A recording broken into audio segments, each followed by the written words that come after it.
been a while since I've been here, but I thought it incumbent upon me to come and give an update from Senator McConnell's perspective, some of his thoughts relative to the new administration that's taking shape and that will be sworn in Friday of next week on January the 20th.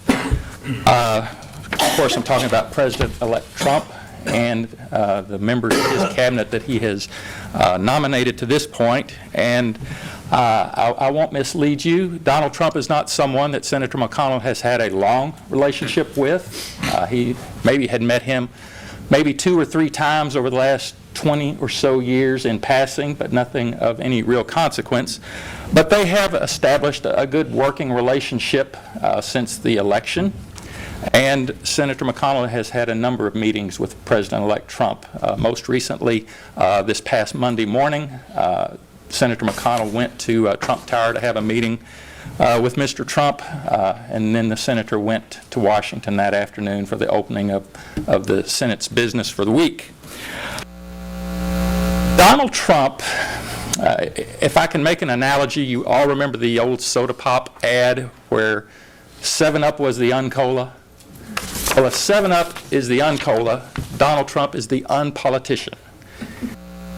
He occupies his own unique space in the national political landscape, and probably not like anything we've ever seen before. He is somewhat unique.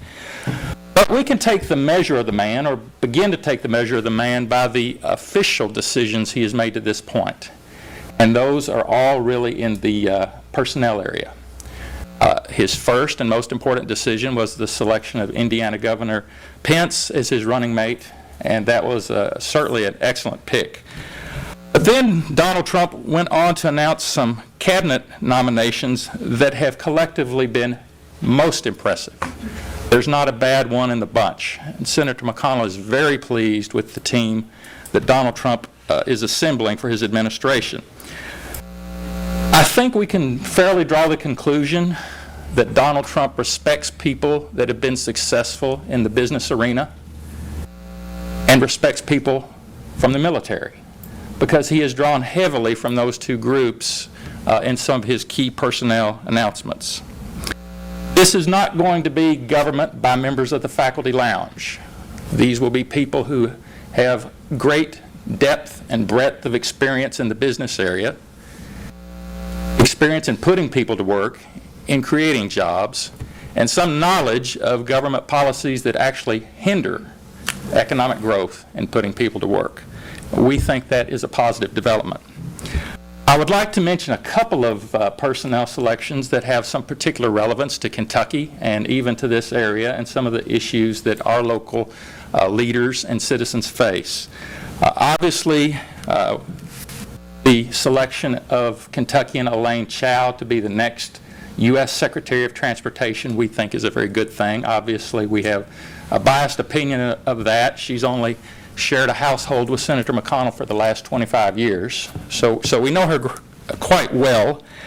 This was actually a position she actually wanted in the George W. Bush administration, but she was named Secretary of Labor at that time, which she served 8 years and did what we think is a very spectacular job there. But she now will be the incoming Secretary of Transportation. Her experience in that area, she worked in that agency in the 1980s when Elizabeth Dole was Transportation Secretary and Elaine was the Deputy Secretary, so she does have experience in that cabinet.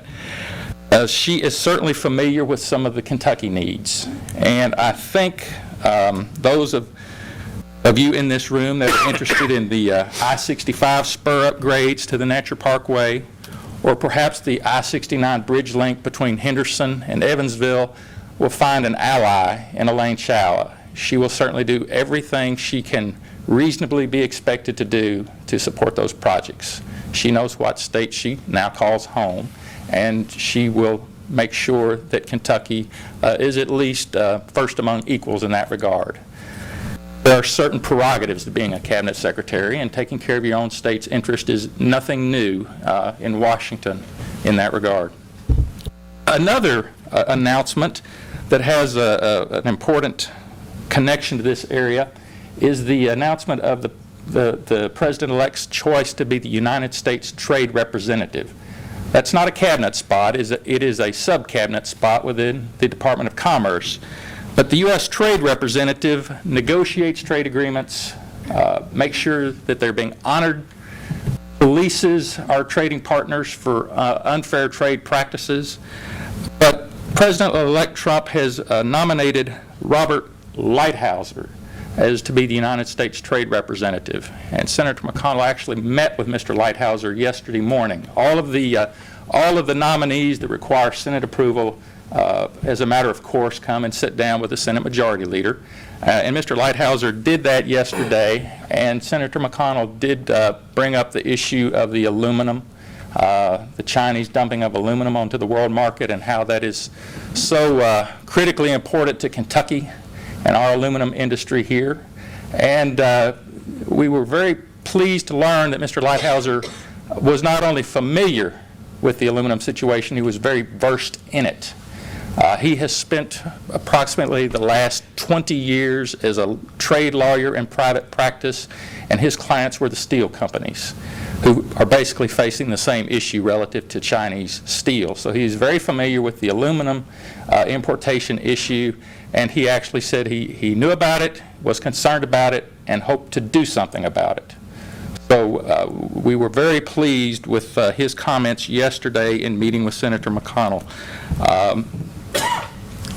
I think we will hopefully see some action in that regard. We had a number of meetings the Senator did with Obama administration trade officials, and they always acted like they were on the cusp of taking some sort of official action over at least the last year, but nothing ever really occurred on that. And so we have reason to be optimistic that this new U.S. Trade Representative will have a different tact relative to our trading partners, to making sure that they engage us on a level playing field and do not negatively impact our U.S. industries with their unfair trade practices.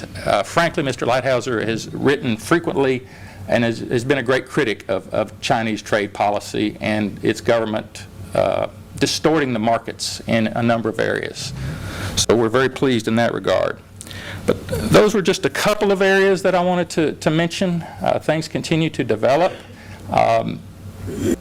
This president, frankly, owes his election to rural America and rural states, and we are hopeful that rural interests will see a bit of a renaissance, that their concerns and needs will maybe be more adequately addressed with policies that over the last 8 or so years have been tilted more toward urban areas.